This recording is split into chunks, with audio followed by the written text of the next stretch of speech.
જય શ્રી કૃષ્ણ બધાને. આજે હું તમને આ વિડીયોની અંદર ધ સિમ્પલ પ્રેઝન્ટ ટેન્સ એટલે કે સાદો વર્તમાન કાળ એના વિશે તમને ડીપમાં ઇન્ફોર્મેશન આપીશ. પહેલેથી છેલ્લે સુધી મારો વિડીયો જોશો એટલે 100% ખાતરી આપું છું કે તમને આ સાદો વર્તમાન કાળ આખો સમજાઈ જશે. અને જો મિત્રો તમને આ સાદો વર્તમાન કાળ આવડી ગયો તો એના પછી જે એટલા પણ ટેન્સ છે, ટોટલ 12 ટેન્સીસ આર ધેર. એમાં ફર્સ્ટ વન છે the simple present tense, next simple past tense, simple future tense. એવી રીતે બધા ટેન્સીસ આપણે લર્ન કરવાના છે. પણ ફર્સ્ટ ટેન્સમાં જો તમે પૂરેપૂરું ટેન્શન 100% ધ્યાન આપેલું હશે તો તમને આવડી જ જશે. એની હું તમને 100% ખાતરી આપું છું. ઓકે, તો શરૂઆત કરીએ છીએ the simple present tense. Before we start the simple present tense, let's listen a good thought to make your dream come true. Awake and begin your work. Simple present ટેન્સનો હવે આપણે યુઝ જોઈએ. Use રોજબરોજની ક્રિયા, સનાતન સત્ય વાક્ય, ગાણિતિક નિયમો, વૈજ્ઞાનિક સિદ્ધાંતો, કહેવતો, ટેવ વગેરે દર્શાવવા માટે આપણે આ કાળનો ઉપયોગ કરીએ છીએ. આ બધા જ જે લખેલા છે રોજબરોજની ક્રિયા, સનાતન સત્ય વાક્ય, એ બધા જના એક્ઝામ્પલ આપણે આગળ જોઈએ એટલે તમને ખ્યાલ આવશે શું છે. કીવર્ડ્સ, આ બધા જ એના કીવર્ડ્સ છે. કીવર્ડ્સ એટલે ચાવીરૂપ શબ્દો અને મેઇન વર્ડ્સ પણ કહેવાય, જે સિમ્પલ પ્રેઝન્ટ ટેન્સને ઇન્ડિકેટ કરે છે, સાદો વર્તમાન કાળ દર્શાવે છે. બરાબર. Daily, everyday, often, always, sometimes, many times, generally, usually, regularly, occasionally, frequently, hardly, scarcely, barely, rarely, એ બધા હું એક્સ્ટ્રા વર્ડ બોલ્યો, એ બધા આના જ છે. Seldom, ever, never, nowadays. Okay, these all words indicate the simple present tense. તો શરૂ કરીએ. અફર્મેટિવ સ્ટ્રક્ચર, હકાર વાક્ય રચના. આ વાક્ય રચના આપેલી છે. સબ્જેક્ટ V1 SES, ઓબ્જેક્ટ અધર વર્ડ. સબ્જેક્ટ એટલે કરતા, કરતા એટલે I, we, you, they, she, it. Okay, એ બધા સબ્જેક્ટ કહેવાય. એ ક્રિયાના કરનાર કહેવાય છે. ડુઅર ઓફ એન્ડ એક્શન એને ઇંગ્લિશમાં કહેવાય છે. V1 એટલે ક્રિયાપદનું મૂળ રૂપ, મીન્સ કે base form, verb form, root form અને બેર ફોર્મ ઓફ વર્બ. ઓબ્જેક્ટ એટલે કર્મ અને અધર વર્ડ એટલે અન્ય શબ્દ. રૂલ્સ કે ક્યારે V1 આવે ક્યારે SKS આવે, એનો રૂલ્સ છે. પહેલું કે જો સબ્જેક્ટ તરીકે I, you, they હોય તો V1 આવે. જો સબ્જેક્ટ તરીકે he, she હોય તો SKS લગાડવાનું. અને વર્બની પાછળ SSS, SH, OX હોય તો ES લાગે. અને વર્બની પાછળ Y હોય ને Yની પહેલાં જો વ્યંજન હોય તો Yનો I કરીને પછી ES લાગે એટલે IES થઈ જાય Yનું. આ ચારે ચારની બ્લેન્ક બાજુમાં આપેલી છે કે I ડેશ કેરમ બ્રેકેટમાં પ્લે છે. તો સબ્જેક્ટ તરીકે ત્યાં I છે એટલે શું લખ્યું આપણે? પ્લેનું પ્લે જ રાખ્યું. ક્રિયાપદની પાછળ SKS લગાડેલું નથી. સેકન્ડ નંબર જો સી પ્લેઝ કેરમ, હવે એમાં સબ્જેક્ટ તરીકે સી છે તો આપણે પ્લેની પાછળ S લગાડ્યું, કારણ કે હી સીટ હોય આપણો રૂલ નંબર 2 તો SKS લાગે. હવે રૂલ નંબર 3, હી ડેશ ઇંગ્લિશ બ્રેકેટમાં ટીચ છે તો તે ઇંગ્લિશ શીખવે છે તો ટીચની પાછળ જોવાનું CH છે. તો રૂલ નંબર 3 કે જો વર્બની પાછળ SSS, SHCHOX હોય કે ZZZ હોય તો એની પાછળ ES લગાડવાનું છે. તો ટીચમાં CH છે તો પાછળ આપણે ES લગાડેલું છે. નંબર 4 નંબરનો રૂલ કે જો વર્બની પાછળ Y હોય એટલે કે જો બ્રેકેટમાં ક્રાય આપેલું છે CRY, Yની પહેલાં શું છે? R છે તો આપણે Y છે એનું I કરીને પછી ES લગાડવાનું. પણ મેઇન કન્ડિશન શું છે? સબ્જેક્ટ તરીકે હી સીટ હોવું જોઈએ, થર્ડ પર્સન સિંગ્યુલર તો જ. એટલે ક્રાયનું થઈ ગયું ક્રાઇસ. ઓકે, હવે આપણે થોડાક ગુજરાતીના સેન્ટેન્સીસ આપું તમને, એનું આપણે અંગ્રેજીમાં ટ્રાન્સલેટ કરીએ. ઓકે, તો જેથી થોડીક વધારે પ્રેક્ટિસ થાય. ફર્સ્ટ એક્ઝામ્પલ છે, હું દરરોજ શાળાએ બસમાં જાઉં છું. તો આનું આપણે ઇંગ્લિશ કરવાનું છે.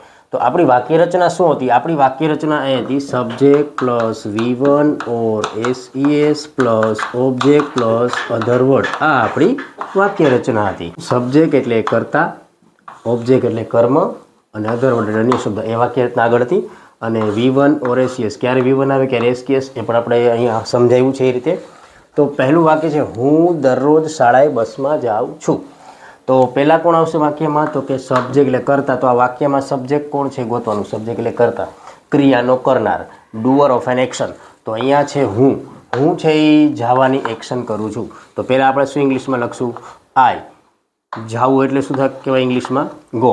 હવે અહીંયા ગોની પાછળ SKS લગાડવાનું કે નહીં? તો કે નહીં. કેમ? તો કે ભાઈ I, we, you, they સાથે V1 આવે છે. સિમ્પલ પ્રેઝન્ટ ટેન્સનો રૂલ્સ છે. I go to school. હવે કોઈ પ્લેસ ઇન્ડિકેટ કરવું હોય ત્યારે એ સ્થળ તરફ જતા હોય ત્યારે આપણે ટુથી એને આપણે દર્શાવીએ છીએ. બસમાં જાઉં છું તો બાય બસ. કોઈ પણ વ્હીકલ થ્રુ આપણે મુસાફરી કરતા હોય બસમાં, ટ્રેનમાં, પ્લેનમાં તો બાય બસ, બાય પ્લેન એવું બોલતા હોય છે. ઓકે, તો અહીંયા માં છે તો એનો મતલબ એમ નહીં ઇન બસ. હું બસમાં છું એમ નથી કીધું, I am in the બસ એવું નથી કીધું. ઓકે, અને એ પણ તમારે એમ કહેવું હોય કે હું બસમાં છું તો પણ તમે એવું કહી શકો છો કે આઈ એમ ઓન ધ બસ. ઓકે, ત્યાં ઇન નથી આવતું. શું કામ? તો કે જેની અંદર આપણે જે વાહનની અંદર ચડ્યા પછી આપણે ચાલી શકીએ છીએ ત્યારે આપણે ઓનનો યુઝ કરવાનો, ઇનનો યુઝ નથી કરવાનો. અને કારની અંદર આપણે બેઠા હોઈએ છીએ તો કારમાં આપણે ચાલી શકતા નથી એટલે આપણે ઇનનો યુઝ કરીએ. ત્યાં આપણે આઈ એમ ઓન ધ કાર ન કહી શકીએ. ઓકે, નેક્સ્ટ, તે સામાન્ય રીતે સવારમાં વહેલો ઉઠે છે. તો એને ઇંગ્લિશમાં આપણે શું કહેશું? હી. હવે સામાન્ય રીતે એટલે યુઝવલી. અમુક વર્ડ્સ એવા છે જે સબ્જેક્ટ પછી આવે છે, જેમ કે ઓફન છે, ઓલવેઝ છે, sometimes, many times, usually, generally. તો યુઝવલી, જનરલીને તમે શરૂઆતમાં પણ લઈ શકો અને સબ્જેક્ટ પછી પણ લઈ શકો. હી યુઝવલી. હવે કોનો ટર્ન આવશે? તો કે ક્રિયાપદનું મૂળરૂપ અથવા એસકેએસ. તો ક્રિયા શેની થાય છે અહીંયા? ઉઠવાની. ઉઠવું એટલે શું આપણે કહી શકીએ? Get up. હવે આ વર્બમાં એસકેએસ આપણે એપ્લાય કરશું કે નહીં? તો કે yes. He, she, it, third person સિંગ્યુલરમાં વર્બની પાછળ એસકેએસ છે આપણે કરવાનું છે. તો હી યુઝવલી ગેટ્સ અપ.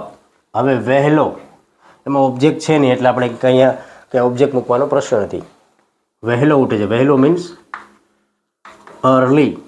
અને સવારમાં, તો સવારમાં એને આપણે શું કહેશું? In the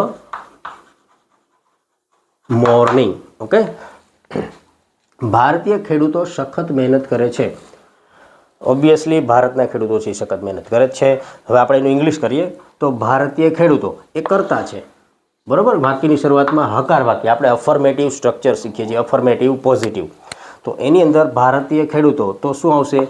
Indian farmers. બહુવચન છે, પ્લુરલ છે એટલે ફાર્મર્સ, ઇન્ડિયન ફાર્મર્સ. હવે V1 ઓર એસીએસ ક્રિયાપદનું મૂળ રૂપ કે એસકેસ. તો ક્રિયા શેની થાય છે આમાં? તો કે મહેનત કરવું. મહેનત કરવું એટલે વર્ક. હવે અહીંયા એસકેસ લગાડવાનું કે નહીં? Indian farmers. તો કે આ બહુવચન છે એટલે કેના જેવું થશે? આના જેવું, બોયસ જેવું. તો બહુવચન હોય ત્યારે V1 આવશે.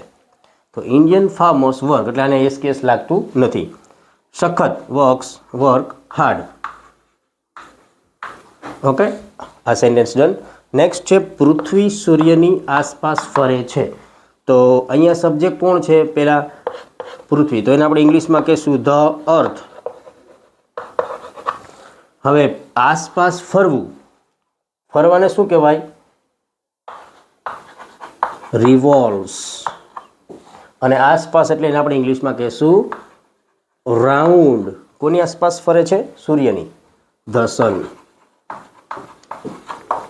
Okay, the earth revolves around the sun. તો સનની આગળ આપણે આર્ટિકલ ધ યુઝ કરેલો છે, અર્થની આગળ ધ. એના માટે તમે મારો જે વિડીયો છે આર્ટિકલનો એમાં જોઈ શકો છો. ક્યારે એ આવે, ક્યારે એન આવે, ક્યારે ધ આવે. ધની ઘણી બધી ડેફિનેશન્સ તેમાં આપેલી છે, તમે જોઈ શકો છો. પાણી 0 ડિગ્રી તાપમાને થીજી જાય છે. આ પણ શું છે?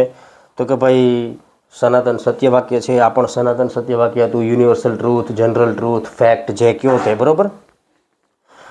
સાયન્ટિફિક પ્રિન્સિપલ કહો તો પણ ચાલે કે પાણી 0 ડિગ્રી તાપમાને થીજી જાય છે. તો પાણી માટે આપણે કયો વર્ડ યુઝ કરશું? વોટર. ઓકે, તો અહીંયા પાણી છે એ સબ્જેક્ટ તરીકે આવ્યું છે, કરતા. પાણી શેની એક્શન કરે છે? તો કે થીજી જવાની. થીજવાને ઇંગ્લિશમાં શું કહેવાય? ફ્રીઝ. હવે આ વર્બની પાછળ એસ લગાડવાનું કે નહીં? તો કે યસ. પાણી શેમાં આવે છે? તો કે પાણી હી, સી, ઇટમાંથી ઈટમાં આવે છે. પાણી એટલે ઈટ. તો ઈટ સાથે એસ કેસ લાગશે. તો ફ્રીઝિસ, વોટર ફ્રીઝિસ. ક્યારે થીજી જાય છે? તો કે 0 ડિગ્રી તાપમાને. At 0 degree celsius. Water freezes at 0 degree celsius. Next છે નેગેટિવ સ્ટ્રક્ચર. નેગેટિવ મીન્સ નકાર વાક્ય રચના. NEGATIVE. નેગેટિવનું સ્પેલિંગ ખાસ ધ્યાન રાખજો. નેગેટિવમાં ઘણા લોકો એને કરે છે અહીંયા. ઓકે, એ નથી આવતું, એની આવશે.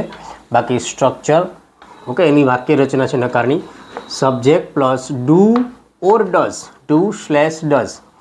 Not plus V1. એટલે નેગેટિવ સ્ટ્રક્ચરની અંદર સિમ્પલ પ્રેઝન્ટ ટેન્સમાં એસ કે એસ લગાડવાની કાંઈ મેટર આવતી જ નથી. Only V1. ક્રિયાપદનું ખાલી મૂળ રૂપ જ આવે, બીજું કાંઈ યાદ રાખવાનું થતું નથી. અને ઓબ્જેક્ટ એટલે કર્મ. અને અધર વર્ડ એટલે અન્ય શબ્દો. ઓકે, અને અહીંયા સબ્જેક્ટનો મિનિંગ થશે કરતા. ફરી એક વખત, કરતા એટલે I, we, you, they, he, she, it. કરતા એટલે ક્રિયાનો કરનાર, doer of an action. Okay, હવે ડુ ક્યારે યુઝ કરવું અને ડઝ ક્યારે યુઝ કરવું, તો એના માટે I, we, you, they or he, she, it બધામાં જોવાનું. First I, we, you, they છે તો ડુ આવશે, હી, સી, ઇટ છે તો ડઝ આવશે. અને બોયઝ પ્લુરલ છે એની સાથે પણ ડુ.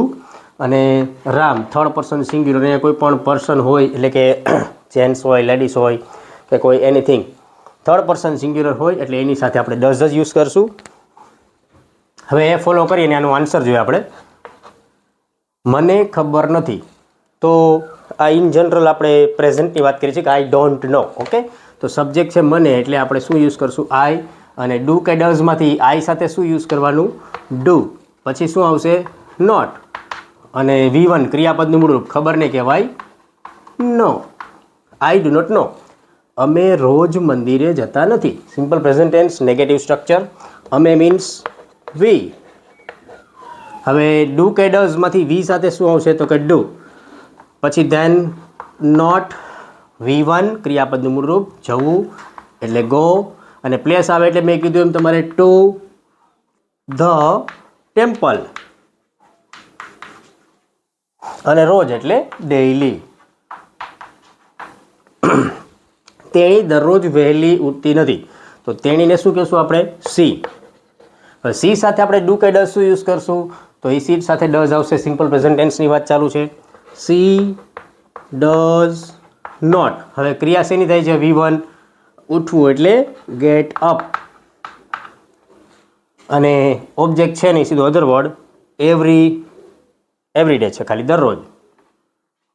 ડેઈલી પણ કહી શકાય, every day. She does not get up daily. She does not get up early. વહેલી છે રહી ગયું છે એટલે અહીંયા આપણે આવશે early. She does not get up early.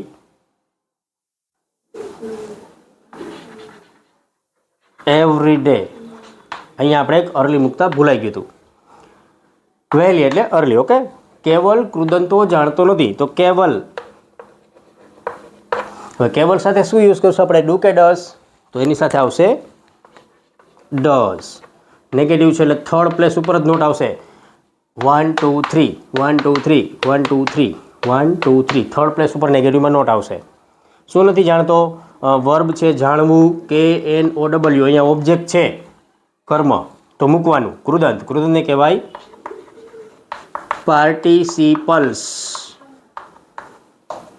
એટલે કૃદંતો. અને તેઓ મારા ઘરની નજીક રહેતા નથી. તેઓ મીન્સ ધે ડુ નોટ. રહેવું એટલે live, LIVE live. Near my ઘર એટલે હાઉસ. તો આ હતા નેગેટિવ વાક્ય રચનાના બધા ઇંગ્લિશના સેન્ટેન્સીસ. ઓકે, હવે આપણે નેગેટિવ બ્લેન્ક્સની થોડી પ્રેક્ટિસ કરી લઈએ. Fill in the blanks using the verbs given in the bracket. અને બ્રેકેટ એટલે આ કૌંસની અંદર આપેલા વર્બ, એનો યુઝ કરી અને બ્લેન્ક્સ છે એને આન્સર આપણે લખવાના છે.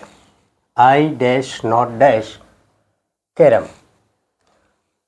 બ્રેકેટમાં પ્લે વર્ડ આપેલો છે, તો અહીંયા ડુ કે ડઝ બેમાંથી આપણે કયો વર્ડ યુઝ કરશું, do. Because with I, we, you, they we use do, and with he, she, it we use does. Okay, I do not play carrom.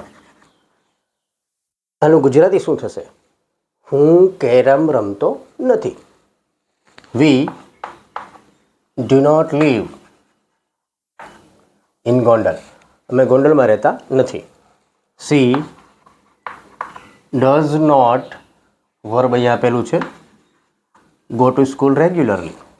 તેણી સ્કૂલે રેગ્યુલર જતી નથી. બરાબર, એ ડઝ યુઝ કર્યું કારણ કે સબ્જેક્ટ તરીકે હી, સી, ઇટ છે. Himanshu dash not dash science.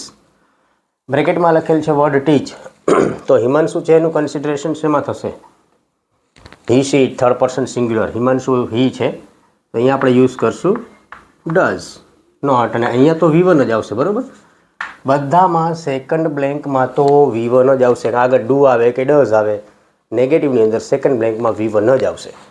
તે ડુ નોટ પ્લો. પ્લોનો મિનિંગ થાય છે ખેડવું. ઇન્ટ્રોગેટિવ સ્ટ્રક્ચર, પ્રશ્નાર્થ વાક્ય રચના. હવે પ્રશ્ન આપણે કોઈને પૂછવો છે સિમ્પલ પ્રેઝન્ટ ટેન્સનો, રોજબરોજની એક્શનનો, ઓકે, ડેઇલી એક્શન્સનો, તો કેવી રીતે આપણે એને ઇંગ્લિશમાં બોલીએ, તો એ આપણે શીખીએ હવે. Do does plus subject plus V1 plus object plus other word. આ વાક્ય રચના જે નેગેટિવની સેન્ટેન્સ પેટર્ન હતી એની જેવી જ છે, ખાલી ચેન્જ એટલો છે કે એમાં ડુડસ અહીંયા હતું, એને આપણે આગળ લઈ લીધું. ત્યાં નોટ હતું, આમાં નોટ નથી. That's all. That is the only difference between these two structures, negative and interrogative. Okay, તો સ્ટાર્ટિંગમાં ડુડસ આવી જાય એટલે ઇન્ટ્રોગેટિવ થાય. તમે અંગ્રેજી બોલો છો ક્વેશ્ચન માર્ક, તો ડુડસમાંથી આપણે યુઝ કરશું ડુ. શું કામ? તો કે સબ્જેક્ટ તમે છે, તમે એટલે યુની સાથે ડુ આવશે. ઓકે, તો ડુ યુ બોલવું, સ્પીક, અને ઓબ્જેક્ટ છે ઇંગ્લિશ. હવે અહીંયા પણ ક્રિયાપદનું મૂળરૂપ એટલે કે V1 base form, root form, bare form of verb, ક્રિયાપદનું મૂળરૂપ જ આવશે. એસ કે એસ લગાડવાની કાંઈ ઝંઝટ નથી.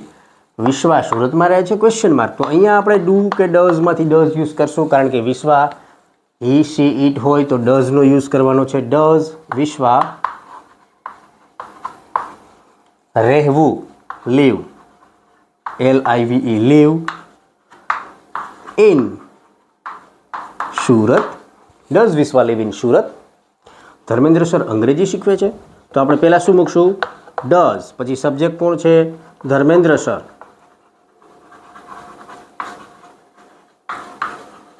શીખવવાને ઇંગ્લિશમાં શું કહેવાય? ટીચ. લર્ન ન કહેવાય, લર્ન એટલે શીખવું થાય. Does Dharmendra sir teach English? Question mark. બાળકો રસપ્રદ પ્રશ્નો પૂછે છે, તો સ્ટાર્ટ ક્યાંથી કરવાનું? ડુ.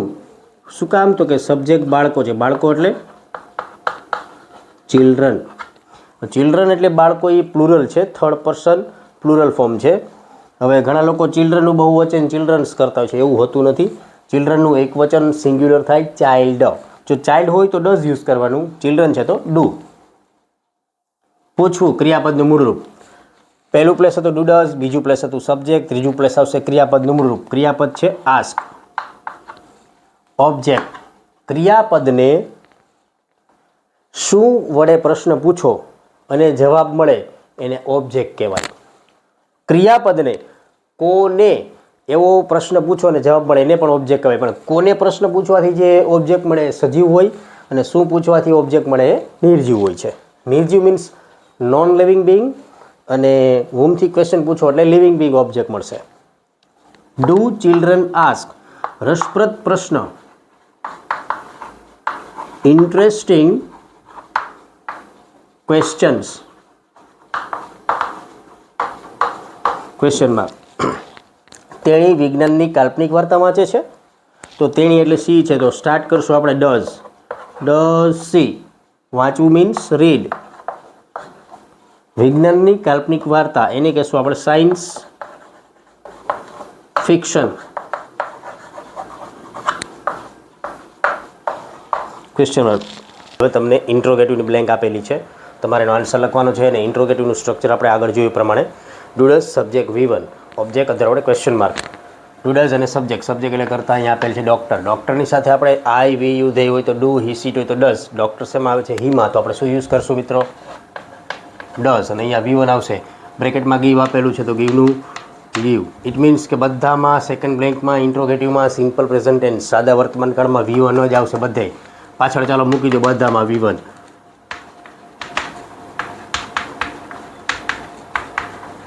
હવે તમારે ખાલી ડુ કે ડઝ જ નક્કી કરવાનું છે. અહીંયા આવશે ડુ, અહીંયા આવશે ડુ, અહીંયા સર છે તો આવશે ડઝ, અને અહીંયા સી છે તો આવશે ડઝ. That's all. આ થઈ ગયું ઇન્ટ્રોગેટિવ બ્લેન્ક્સના આન્સર્સ. આ રીતે આપણે આન્સર લખવાના હોય છે. બધાનું ગુજરાતી જોઈ લે. Does the doctor give medicine, doctor દવા આપે છે. ડુ યુ લાઇક રોઝ, તમને રોઝ ગમે છે, means gulab. Do you it green vegetables, તમે લીલા શાકભાજીઓ ખાઓ છો. Does sir speak Punjabi, sir Punjabi બોલે છે. Does sir love her parents, તેણી એના પેરેન્ટ્સને પ્રેમ કરે છે. તો આ બધું એનું ગુજરાતી હતું. ક્યાં ડુ ડઝ યુઝ કરવું, હવે તો તમને યાદ રહી જ ગયું હશે કે કેની સાથે ડુ આવે, કેની સાથે ડઝ આવશે. ઓકે, હવે જોઈશું આપણે WH વર્ડ્સ, આનાથી શરૂ થતા સ્ટ્રક્ચર્સ, એના sentences, syntax, pattern, formula, okay, વાક્ય રચના. WH વર્ડ્સ એટલે what, where, why, when, whom, how many, how much, which, whose, who, how long, how far, since, when, for what, વગેરે વગેરે. હવે આ જે ઇન્ટ્રોગેટિવ સ્ટ્રક્ચર હતું ને એના ઉપરથી આપણે WH ઇન્ટ્રોગેટિવ લર્ન કરીએ. તો WH ઇન્ટ્રોગેટિવ, WH એટલે what, where, why, when, whom, how many, how much, which, whose, who, આ બધા WH ઇન્ટ્રોગેટિવ કહેવાય છે. ઓકે, તો WH ઇન્ટ્રોગેટિવ આના ઉપરથી આપણે લર્ન કરવાનું છે WH ઇન્ટ્રોગેટિવ. તો કેવી રીતે કરશું? તો અહીંયા જે ઇન્ટ્રોગેટિવ સ્ટ્રક્ચર છે એની આગળ આપણે ખાલી WH વર્ડ એડ કરી દઈએ. WH word. હવે આપણે સેન્ટેન્સ પણ એ જ રીતે લર્ન કરશું. તમે અંગ્રેજી બોલો છો. હવે આપણે એમ કહીએ કે તમે ક્યારે અંગ્રેજી બોલો છો, એવું આપણે કોઈને ક્વેશ્ચન પૂછવો છે. તો ક્યારે એટલે when. When do you speak English? અને આ જે ડી છે એ આપણે કેપિટલમાંથી સ્મોલ કરી લેશું, કારણ કે કોઈ પણ sentence, when any sentence begins in English it starts with capital letter. Okay, same Vishwas સુરતમાં રહે છે, તો વિશ્વાસ સુરતમાં ક્યાં રહે છે, આપણે આવા વર્ડથી પ્રશ્ન પૂછવો છે. તો શું કરશું? ક્યાં એટલે વેર, અને અહીંયા ડઝ છે એમાં ડુ છે, ડી છે એ સ્મોલ થઈ જશે. Where does Vishwa live in Surat? Dharmendra sir અંગ્રેજી શીખવે છે, તો એમાં પણ આપણે એક પ્રશ્ન એડ કરશું. ધર્મેન્દ્ર સર અહીંયા અંગ્રેજી છે ત્યાં આપણે એવું લખીએ શું શીખવે છે? તો વોટથી ક્વેશ્ચન આપણે બનાવશું. વોટ ડઝ, ડી થઈ જશે small. What does Dharmendra sir teach? એમાં ઇંગ્લિશ છે એ રિમૂવ થશે, ક્વેશ્ચન માર્ક. બાળકો રસપ્રદ પ્રશ્ન પૂછે છે, તો આપણે એવું પૂછીએ, બાળકો કોને રસપ્રદ પ્રશ્નો પૂછે છે? તો કોને એને ઇંગ્લિશમાં કહેવાય વોમ. તો અહીંયા ડી છે એ સ્મોલ કરી નાખીએ. Whom do children ask interesting questions? તેણી વિજ્ઞાનની કાલ્પનિક વાર્તા વાંચે છે, તો તેણી વિજ્ઞાનની કાલ્પનિક વાર્તા વાંચે છે, તો ત્યાં આપણે એડ કરી દઈશું શા માટે વાંચે છે. તો એનું ઇંગ્લિશ કેવી રીતે થશે? શા માટે એટલે why. Why does she read science fiction? Okay, અહીંયા ડી કરી નાખવાનો સ્મોલ. તો આ થઈ ગયા WH ઇન્ટ્રોગેટિવ સેન્ટેન્સ. WH ક્વેશ્ચનની બ્લેન્ક્સ છે બધી, જેમ ઇન્ટ્રોગેટિવમાં હતું એવી જ રીતે WH ઇન્ટ્રોગેટિવમાં છે. પહેલી બ્લેન્ક્સમાં ડુ ડઝ, બીજી બ્લેન્કમાં V1. ડુ ડઝમાંથી આપણે ડુ શું કામ મૂક્યું? તો કે સબ્જેક્ટ તરીકે યુ છે, આઈ વી યુ દે હોય તો ડુ, હી શીટ હોય તો ડઝ. બાકી બધી બ્લેન્ક્સમાં બીજામાં તો V1 જ આવશે, બ્રેકેટમાં V1 આપેલું હોય છે. ઓકે, અને ખાસ આના વર્ડ્સનું ગુજરાતી ખબર હોવી જોઈએ. વેન એટલે ક્યારે, વેર એટલે ક્યાં, વાય એટલે શા માટે, વોટ એટલે શું, અને વૂમ એટલે કોને. કોને. ઓકે, તો આનું ગુજરાતી થશે તમે તમારો બ્રેકફાસ્ટ, સવારનો નાસ્તો ક્યારે લ્યો છો? તમે અંગ્રેજી ક્યાં શીખો છો? તમે તમારા પૈસા SIPમાં શા માટે ઇન્વેસ્ટ કરો છો? સર શું શીખવે છે? તમારા પૈસા દર મહિને તમે કોને મોકલો છો? ઓકે, અને અહીંયા પહેલો પ્રશ્ન એમ હતો ને કે તમે તમારો સવારનો બ્રેકફાસ્ટ ક્યારે લો છો? તો સવારે જ, પણ સવારે ક્યારે, એમ એ રીતે આપણે પ્રશ્ન પૂછેલો છે. બરાબર. હવે આપણે આગળ how many, how much, which, વૂઝવાળા સેન્ટેન્સ જોઈએ. વુ એટલે કોણ? તો વુની વાક્ય રચના કેવી છે? વુ છે એ ખુદ પોતે સબ્જેક્ટ છે, પણ unknown subject. We don't know who is performing the action, that time we use who. કોણ એક્શન કરે છે ખબર નથી એટલે આપણે વુનો યુઝ કરશું. વુ પ્લસ V1 ઓર SES. વુ જ્યારે પ્લુરલ હોય, આપણને ખબર હોય કે ભાઈ બાળકો ક્લાસમાં તોફાન કરે છે, આપણે એમ કે કોણ તોફાન કરે છે, તો ખબર જ છે કે બાળકો છે, તો ત્યારે એ સમયે આપણે વુની સાથે V1 યુઝ કરીએ છીએ, અને બાકી ક્રિયાપદની પાછળ SKS લગાડવાનું છે. એટલે વુ છે એ થર્ડ પર્સન સિંગ્યુલર પણ છે અને થર્ડ પર્સન પ્લુરલ પણ છે. પછી ઓબ્જેક્ટ આવે અધર વર્ડ, જે સેન્ટેન્સ પેટર્ન આપણી છે એમ જ. એનું એક્ઝામ્પલ જોઈએ એટલે આપણે આઈડિયા આવશે. કોણ અંગ્રેજી શીખે છે? શીખે છે, શીખવે છે નહીં. તો કોણ એટલે શું થશે? વો. શીખવું મીન્સ લર્ન. વુ લર્ન. હવે અહીંયા આપણને ખબર નથી એટલે આપણે લર્ન્સ લખીએ છીએ. બાકી ખબર હોય કે બાળકો અંગ્રેજી શીખે છે અને એ સમયે આપણે ક્વેશ્ચન પૂછીએ કે ભાઈ કોણ અંગ્રેજી શીખે, તો આપણે વુ લર્ન ઇંગ્લિશ કહેશું. અહીંયા આપણે વુ લર્ન્સ ઇંગ્લિશ ક્વેશ્ચન માર્ક આવી રીતે સેમ. કોણ અંગ્રેજી શીખવે છે? હવે શીખવવું એટલે ટીચ એ આવશે, તો કોણ એટલે વુ. એવી રીતે અહીંયા ક્રિયાપદ હતું એમ અહીંયા ક્રિયાપદ છે શીખવવું, V1 or SES. શીખવે છે તો TEACH ટીચ. હવે આની પાછળ લાગશે ES, કારણ કે આપણે આગળ રૂલ્સ જોયો ને આગળ કે ભાઈ ક્રિયાપદની પાછળ SSSHCHOX હોય તો ES લાગે. તો who teaches English. કોણ ભજન ગાય છે? તો કોણ એટલે who, ગાવું એટલે sing, પાછળ એસ લગાડી દેવાનું. who sings bhajan. ભજનનું ઇંગ્લિશ આપણે હોલી સોંગ્સ એવું કંઈ કરવાની જરૂર નથી, કારણ કે આપણે આની કોઈ વર્ડની ટર્મિનોલોજી એ અબ્રોડમાં નથી, કારણ કે ત્યાં ખાલી સોંગ જ છે, આપણે અહીંયા ભજન છે. ઓકે, તો who sings ભજન. કોણ પરીક્ષામાં પ્રથમ આવે છે? who. આવવું એટલે કે સ્ટેન્ડ્સ. અહીંયા સ્ટેન્ડ્સનો મતલબ ઊભા રહેવું એમ ન થાય, પણ કોણ પરીક્ષામાં પ્રથમ ઊભો રહે છે એ સેન્સમાં લેવાનું છે. who stands પ્રથમ એટલે first. who stands first in exam. who stands first in exam આપણે એમ કહી શકીએ દર વર્ષે પરીક્ષામાં કોણ પ્રથમ આવે છે. who stands first in exam every year એવું કહી શકીએ. કે પછી who stands first in exam in weekly test. તમને ખિસ્સા ખર્ચના પૈસા કોણ આપે છે? એટલે ખર્ચો વાપરવાનો પૈસા તમને કોણ આપે છે? તો કોણ મીન્સ who, આપે છે એટલે who gives you. અહીંયા who gives ઓબ્જેક્ટ છે you તમને, અને ખિસ્સા ખર્ચના પૈસા એ પણ ઓબ્જેક્ટ છે, બરોબર. અને તમને, તો અહીંયા તમને પણ ઓબ્જેક્ટ છે. બે ઓબ્જેક્ટ છે આપણી પાસે, એક છે ખિસ્સા ખર્ચના પૈસા એ નિર્જીવ ઓબ્જેક્ટ, અને એક સજીવ ઓબ્જેક્ટ છે. who gives you ખિસ્સા ખર્ચના પૈસા એટલે પોકેટ મની.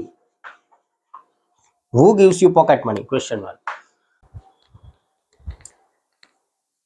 હવે આપણે how many, how much, which અને whose નું સ્ટ્રક્ચર જોશું. એ થોડુંક WH ઇન્ટ્રોગેટિવમાં જે વોટ, વેર, વાય હતા એનાથી થોડું ડિફરન્ટ છે. અહીંયા હાઉ મેની પછી ઓબ્જેક્ટ આવી જાય છે. ઓબ્જેક્ટ એટલે કર્મ. ઓલામાં શું હતું પહેલા સ્ટ્રક્ચરમાં? How many, how much, which, whose ના બદલે માનો કે વોટ હોય તો વોટ, પછી ડાયરેક્ટ ડુડલ્સ, સબ્જેક્ટ, V1 ને ઓબ્જેક્ટ અહીંયા આવતું હતું. પણ આ ચાર વર્ડ એવા છે કે એમાં ઓબ્જેક્ટ છે એ પાછળથી આની બાજુમાં જ રહેશે. કેટલા રૂપિયા, કેટલા પેજીસ, બરોબર, કેટલા બાળકો, બરોબર, બધી વસ્તુ અહીંયા બાજુમાં રહેશે. સેમ એવી રીતે how much, water, which, colour, whose bike. તો આપણે ગુજરાતીમાં પણ એ સાથે જ બોલતા હોઈએ છીએ. કોનું બાઇક, કોની કાર, કયો કલર, કઈ કાર, કેટલા રૂપિયા, કેટલું પાણી, લિક્વિડ માટે યુઝ થાય. ઓકે, તો હાઉ મેની એટલે કેટલા, હાઉ મચ એટલે કેટલું, વિચ એટલે કયું, કયો કઈ, અને whose એટલે કોનું, કોની, કોનું, કોના. એનું ગુજરાતી છે. એક ઓબ્જેક્ટ એની બાજુમાં આવશે, એક યાદ રાખવાનું છે તમારે. લાસ્ટમાં તો ક્વેશ્ચન માર્ક. બાકી આખી ઇન્ટ્રોગેટિવ સ્ટ્રક્ચર જે હતું એની જેવું જ છે. એના એક્ઝામ્પલ જોઈએ. ફર્સ્ટ, કિશન રોજ કેટલા રૂપિયા ખર્ચે છે? કેટલા રૂપિયા ખર્ચે છે? તો એનું ઇંગ્લિશ આપણે કરીએ કે કેટલા, તો હાઉ મેની. ઓબ્જેક્ટ છે રૂપિયા, કેટલા રૂપિયા એ સાથે વર્ડ રહેશે, હાઉ મેની રૂપીઝ. હવે ડુડલ્સમાંથી શું યુઝ કરવાનું? આપણો રૂલ્સ છે એ અકોર્ડિંગ ડઝ. શું કામ? તો કે હવે સબ્જેક્ટ કોણ છે? તો કે કિશન. અને ક્રિયાપદનું મૂળરૂપ ક્રિયા શેની રીતે? ખર્ચવાની. ખર્ચવું એટલે સ્પેન્ડ. રોજ લાસ્ટ અધર વર્ડ છે daily. How many rupees does Kishan spend daily. આ રીતે. તેણી રોજ કેટલું પાણી પીવે છે? તો કેટલું, હાઉ મચ. હવે આમાં બી ઓબ્જેક્ટ સાથે રહેશે, ઓબ્જેક્ટ પીવું, પીવું એટલે drink. How much, sorry, object છે પાણી, હાઉ મચ વોટર.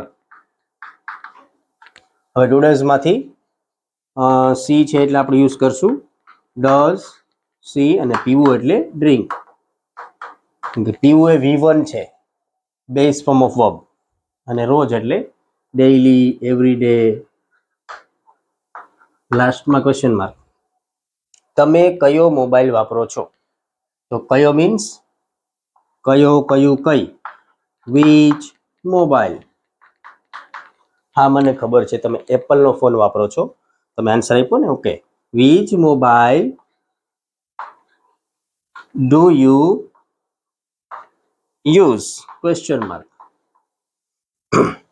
તમે કોની કાર ચલાવો છો? કોનો, કોની, કોનું, કોના. whose car. ડુ ડઝ માંથી આપણે શું યુઝ કરશું? ડુ. સબ્જેક્ટ એટલે કરતા, કરતા કોણ છે? તમે, તમે એટલે you. whose car do you? હવે ક્રિયાપદનું મૂળરૂપ ચલાવવું, કાર ચલાવવા માટે આપણે યુઝ કરશું drive. whose car do you drive? Question mark. તમને 4 સેન્ટેન્સ આપેલા છે. આ 4 સેન્ટેન્સનું તમારે ટ્રાન્સલેશન કરવાનું રહેશે. How many rupees do you spend daily?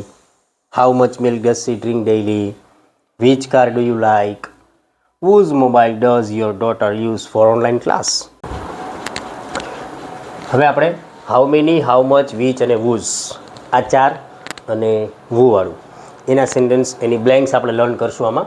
આના વિશે આપણે અર્લિયર આપણે આગળ આના જે સ્ટ્રક્ચર છે, પછી એ ગુજરાતીનું ઇંગ્લિશ કેવી રીતે કરવાનું એ આપણે જોઈ લીધું છે.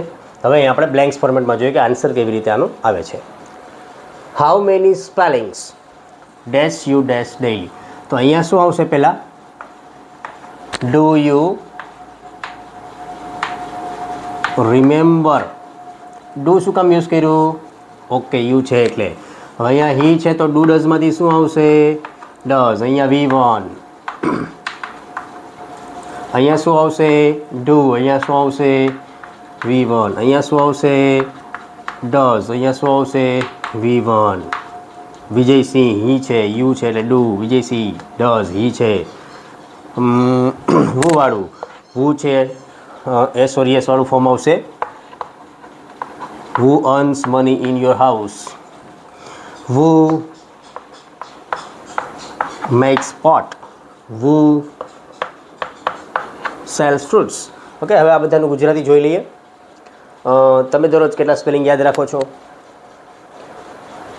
તે દરરોજ સવારમાં કેટલી ચા પીવે છે? તમે દરરોજ કઈ બુક વાંચો છો? વિજયસિંહ કોનો હોર્સ ચલાવે છે? તમારા ઘરમાં પૈસા કોણ કમાય છે? અને ઘડો કોણ બનાવે છે? પોટ, ઘડો. ફ્રૂટ્સ કોણ વેચે છે? તો હાઉ મેની, હાઉ મચના આપણે જે ઓબ્જેક્ટ બાજુમાં આવતું હતું ને એ જોઈ લીધું.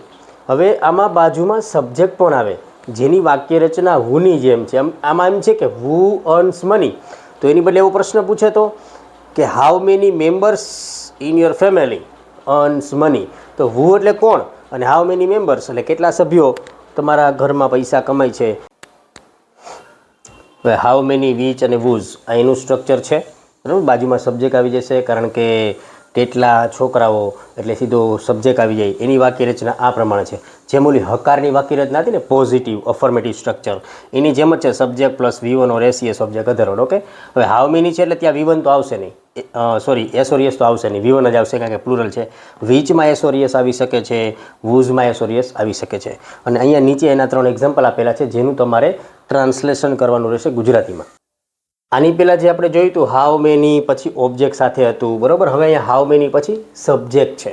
તો સબ્જેક્ટ હોય તો આનો આન્સર વુની બ્લેન્ક્સ કેવી રીતે, હુ પછી ડાયરેક્ટ વર્બ ફોર્મ આવતું હતું એવી રીતે આનો આન્સર લખવાનો છે કે હાઉ મેની બોયઝ ગીવ. હવે હાઉ મેની છે તો ઓલરેડી પ્લુરલ જ હોય એટલે અહીંયા V1 જ આવે, એસ કે યસ લાગે નહીં.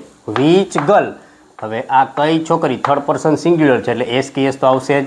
સિંગ્સ, કારણ કે આ સિમ્પલ પ્રેઝન્ટ ટેન્સ ચાલુ છે એટલા માટે.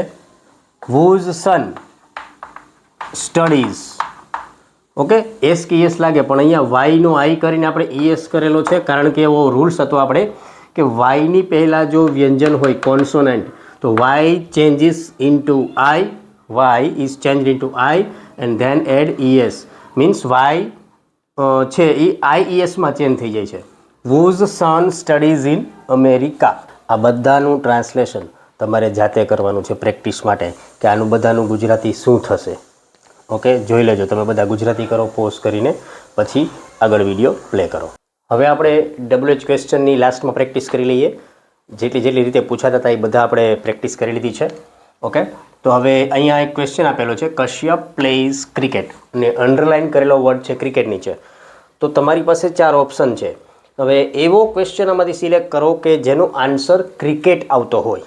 તો 4 ઓપ્શન છે, why does Kashyap play, who plays cricket, what does Kashyap play, when does Kashyap play cricket. Okay, તો કયો ઓપ્શન આમાંથી આવશે? અંડરલાઇન ઓબ્જેક્ટ નીચે છે. ક્રિયાપદને પ્રશ્ન પૂછો, રમે છે, શું રમે છે? તો જવાબમાં આપણને ક્રિકેટ મળે છે. તો શુંથી પ્રશ્ન પૂછતા જવાબમાં આપણને ક્રિકેટ મળે. તો ઓપ્શન સિલેક્ટ કરવાનો છે, what does Kashyap play. Next number 2 છે, Yashvi speaks English. This time the underline is under Yashvi. Okay, means subject. Subject નીચે underline છે. There are 4 options. You can see A, who speaks English. Second, what does Yashvi speak? Number 3, when does Yashvi speak? And number 4, why does Yashvi speak?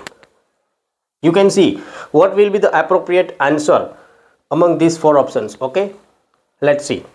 Who speak English? કોણ English બોલે છે? તો આન્સરમાં આપણને યશવી મળે છે. તો underline કરેલો word answer તરીકે આવે એવો ક્વેશ્ચન આમાંથી સિલેક્ટ કરવાનો હોય છે.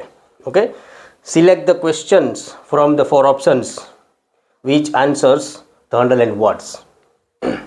હવે આનું જો સિલેક્ટ કરો વેન, તો વેન શું ઇન્ડિકેટ કરે છે? ક્યારે, સમય. તો સમય નીચે અંડરલાઇન તો છે નહીં. વોટ, શું? તો ઓબ્જેક્ટ નીચે અંડરલાઇન. જો ઇંગ્લિશ નીચે અંડરલાઇન હોત તો આન્સર આવત આપણો what does Yashvi speak. Okay, why does Yashvi speak, શા માટે યશવી અંગ્રેજી બોલે છે. અહીંયા આગળ જો રીઝન આપેલું હોત કે ભાઈ Yashvi speaks English because she likes it, તો બીકોઝ સી લાઇક્સ ઇટ નીચે અંડરલાઇન હોય તો આન્સર આવે. Okay, Thank you for watching my video.